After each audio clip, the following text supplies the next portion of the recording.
हैं अभी हाल में हिमाचल प्रदेश के अंदर ही, और ये कहना भी ज़रूरी है कि हिमाचल प्रदेश में कांग्रेस की सरकार है, तो ऐसा नहीं है कि इसमें सिर्फ भाजपा का ही रोल है। जो भी सरकारें हैं वो सब फेल हुई हैं। अभी हिमाचल प्रदेश में जो हो रहा है, शिमला के अंदर, मंडी के अंदर, तो वहाँ पर सेम इसी तरह से कि एक क्राइम को आधार बनाना है, एलिजेड क्राइम को, जो कि अभी तक पता भी नहीं है। जैसे पुरोला में ये पाया गया कि वो जो केस था, जो उन्होंने कहा कि लव जिहाद का है, जो मुसलमान एक लड़की को भगा रहा है, वो झूठा निकला। बट अगर सच्चा भी निकलता तो क्या इसका मतलब है कि आप सारे मुस्लिम दुकानदारों को भगा देंगे?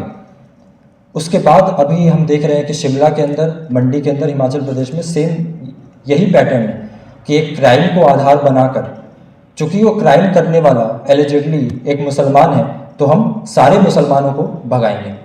तो ये जो है सहारा अभी वहाँ पर भी लिया जा रहा है। तो शिमला के अंदर क्या हुआ कि एक मुसलमान की किसी दुकानदार से बहस हो गई, हिंदू दुकानदार से, ऐसे आपस में नोक झोंक हो गई, बहस हो गई।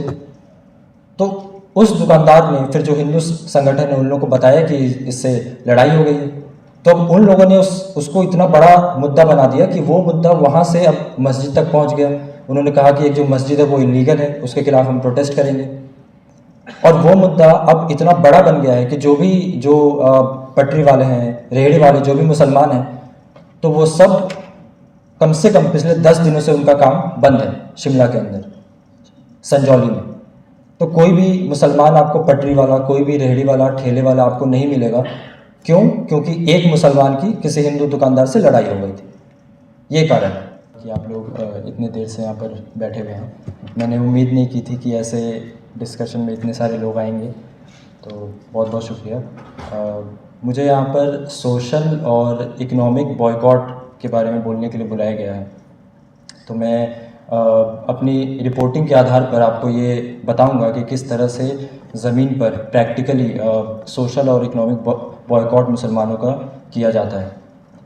तो जब मैंने रिपोर्टिंग शुरू किया था, तो उस समय शुरुआती दिनों में यति नरसिंहानंद पर मैंने बहुत रिपोर्टिंग किया था अपने साथियों के साथ।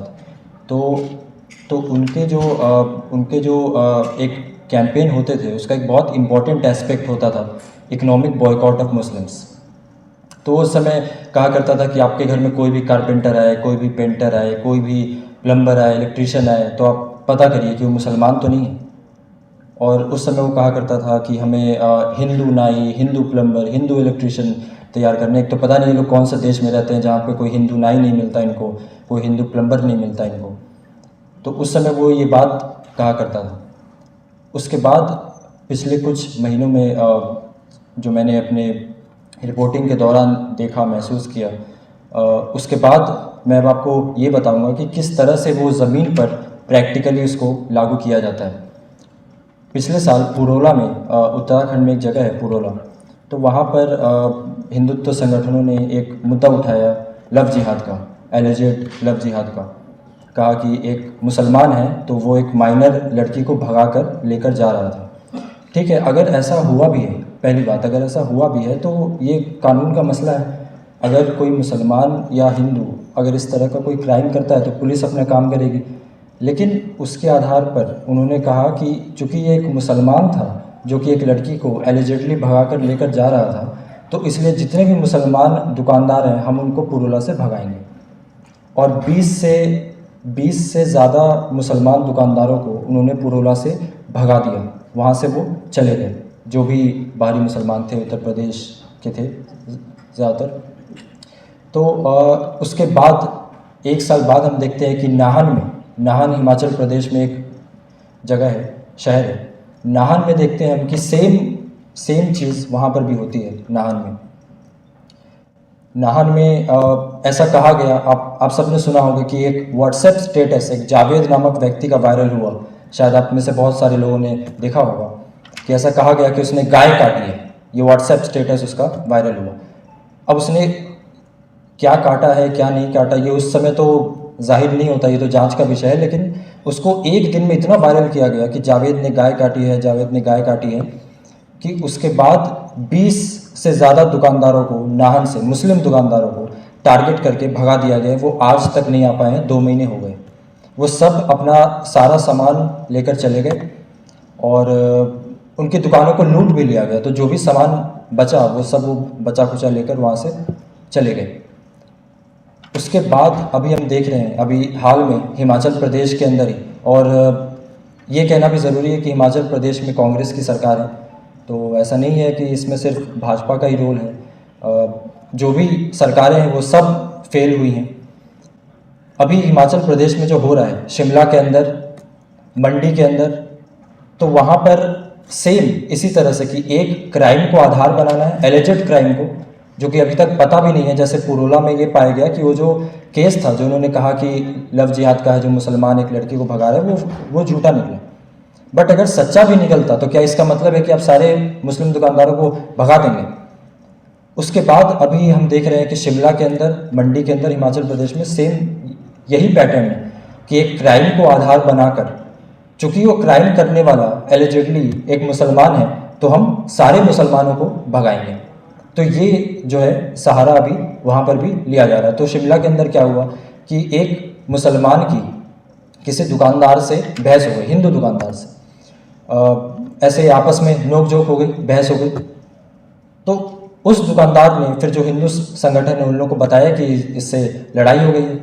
तो उन लोगों ने उसको इतना बड़ा मुद्दा बना दिया कि वो मुद्दा वहाँ से अब मस्जिद तक पहुँच गया। उन्होंने कहा कि एक जो मस्जिद है वो इलीगल है, उसके खिलाफ हम प्रोटेस्ट करेंगे। और वो मुद्दा अब इतना बड़ा बन गया है कि जो पटरी वाले हैं, रेहड़ी वाले, जो भी मुसलमान हैं, तो वो सब कम से कम पिछले 10 दिनों से उनका काम बंद है शिमला के अंदर, संजौली में। तो कोई भी मुसलमान आपको, पटरी वाला, कोई भी रेहड़ी वाला, ठेले वाला आपको नहीं मिलेगा। क्यों? क्योंकि एक मुसलमान की किसी हिंदू दुकानदार से लड़ाई हो गई थी, ये कारण है। उसके बाद उत्तराखंड में देख लीजिए, उत्तराखंड में चमोली एक ज़िला है, तो चमोली के अंदर सेम ऐसा ही पैटर्न आपको देखने को मिलेगा कि एक एलिजेड क्राइम हुआ वहाँ पे, जिसको लोग कह रहे हैं कि लव जिहाद की घटना है। उसके आधार पर 12 मुस्लिम दुकानदारों की दुकानों को लूट लिया गया और कोई गिरफ्तारी नहीं हुई। 300 लोगों का जिक्र है कि 300 लोगों ने 12 मुसलमानों के दुकानदारों को टारगेट करके लूट लिया और कोई कार्रवाई नहीं की गई। और जो बाकी के मुसलमान दुकानदार हैं, जब वो ऐसा देख रहे हैं तो उन्होंने भी वहाँ से पलायन कर लिया। यही चीज़ उत्तराखंड में चमोली के ज़्यादा दूर नहीं है, कीर्तिनगर में सेम यही घटना हुई। वहाँ पर भी कहा गया कि ऐसा कोई मुसलमान है, उसने लव जिहाद किया है, तो उसके आधार पर वहाँ पर भी जो मुस्लिम दुकानदार हैं, 1 दर्जन से ज़्यादा मुस्लिम दुकानदार, उनकी दुकानों को बंद करा दिया गया, उनको भगा दिया गया। तो ये जो 4-5 उदाहरण हैं, तो इन उदाहरणों में देखिए कि कितना आसान है कि एक क्राइम जिसके बारे में अभी आपको पता भी नहीं है कि वो क्या है क्या नहीं है, सिर्फ आपने एक नैरेटिव ऐसा फैला दिया कि हाँ एक लव जिहाद हुआ है, इसने व्हाट्सएप स्टेटस डाला है, गाय काटी है, और चूंकि वो मुसलमान है तो आप उसके धर्म के जितने भी लोग हैं आप उन सबको बहुत ही आसानी से भगा सकते हैं। ये काम करना कितना आसान हो गया है। तो जब मैं देख रहा था कि यहाँ पर जो यहाँ का टाइटल है the quest for equality and justice, तो इसमें जो वर्ड है क्वेस्ट, तो मैं बैठे बैठे ये सोच रहा था कि 1 साल हो गए हैं, पुरोला में जो मुस्लिम दुकानदार हैं कुछ वापस आए, कुछ अभी नहीं आ पाए हैं। 2 महीने हो गए हैं, नाहन में मुस्लिम दुकानदार जो है वो वापस नहीं आ पाए। चमोली में 10 दिनों से ज़्यादा हो गए हैं, शिमला में 10 दिनों से जो मुस्लिम पटरी वाले, ठेले वाले हैं वो काम नहीं कर पा रहे हैं। और 10 दिन उनके लिए बहुत है, उनके लिए 1 दिन भी बहुत है, क्योंकि रोज़ कमाते हैं, रोज़ खाते हैं। तो ये जो क्वेस्ट है ये स्टार्ट ही नहीं हो रहा है, और ये कैसे स्टार्ट होगा? मतलब मैं बैठे बैठे यही सोच रहा था कि हम लोग यहाँ पे बात तो कर रहे हैं, लेकिन क्या कोई है जो उनको वापस ला सके? क्या उनका अधिकार नहीं है कि वो इस देश में जहाँ भी चाहे वहाँ पर काम कर सके? मुझसे किसी ने पूछा कि वो यूपी का था, उसने बोला कि हमारी ऐसी मजबूरी है कि हमें जगह जगह पे जाना पड़ता है काम करने, लेकिन क्या आप अगर हमारे यहाँ पे आएंगे किसी काम से और हम आपको ऐसे अगर ट्रीट करें कि आप बाहरी हैं, ठीक है, आप लोग बाहर से आके हमारे रोज़गार ले रहे हैं, तो आपको कैसा लगेगा?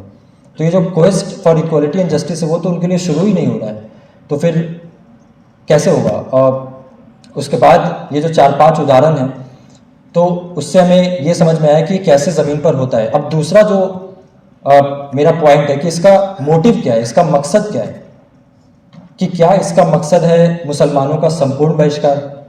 तो मुझे लगता है अगर ये मकसद है भी तो ये होगा कैसे, कैसे होगा कि आपके गली में जो सब्जी वाला आया, आप उससे तो आधार कार्ड चेक कर लेंगे कि हाँ वो हिंदू है मुस्लिम है। आप ये कैसे इंश्योर करेंगे कि वो सब्जी किसी हिंदू ने उगाई है?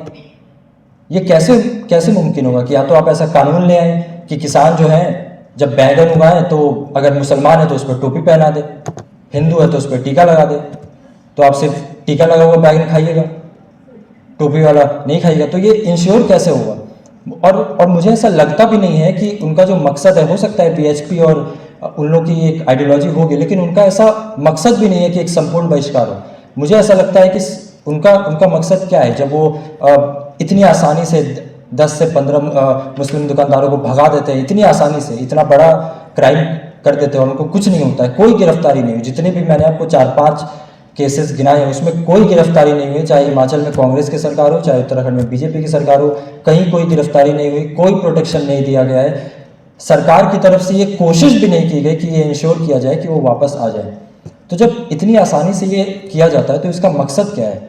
मुझे ऐसा लगता है कि इसका मकसद है, 2 मकसद है। पहला ये कि आपके डेली लाइफ में जिस मुसलमान से आपका कांटेक्ट होता है, जैसे सब्जी वाला है, पटरी वाला है, जिससे आप रोज़ मिलते हैं, उसको आप किस तरह से नीचा दिखाएं, किस तरह से ह्यूमिलेट करें।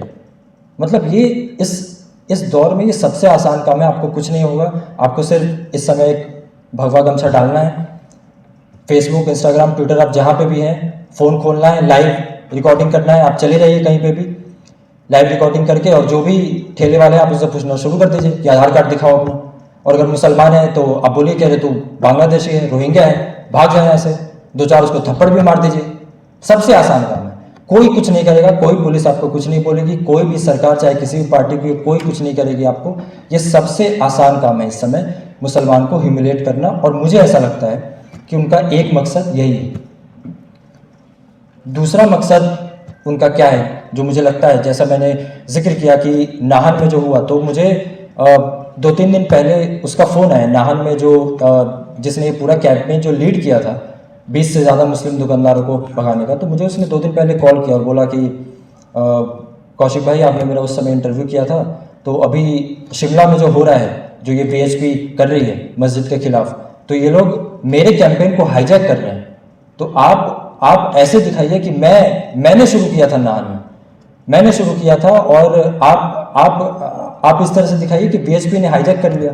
तो आप सोचिए कि बीएचपी जो सालों से सो कॉल्ड हिंदू कॉज के लिए लड़ रही है, वो आदमी उसको भी लात मारने के लिए तैयार है, खुद को ऊपर रखने के लिए, और ये दिखाने के लिए कि बीएचपी ने मेरे कैंपेन को हाईजैक कर लिया। तो ये जो मतलब, और उसकी क्वालिफिकेशन क्या है? क्वालिफिकेशन ये है कि 20 मुस्लिम दुकानदारों को वापस भगाया है, ये क्वालिफिकेशन है। और इस क्वालिफिकेशन को मतलब वो अपने उसमें सीवी में सबसे ऊपर डालने के लिए तैयार है कि हाँ भाई मैंने ये काम किया है। तो ये पॉलिटिकली इतना रिवॉर्डिंग बन चुका है कि मुझे ऐसा लगता है कि इसका दूसरा जो मकसद है वो यही है कि इतना रिवॉर्डिंग है कि उस रिवॉर्ड को लेना कि भाई ये मैंने ये काम किया है।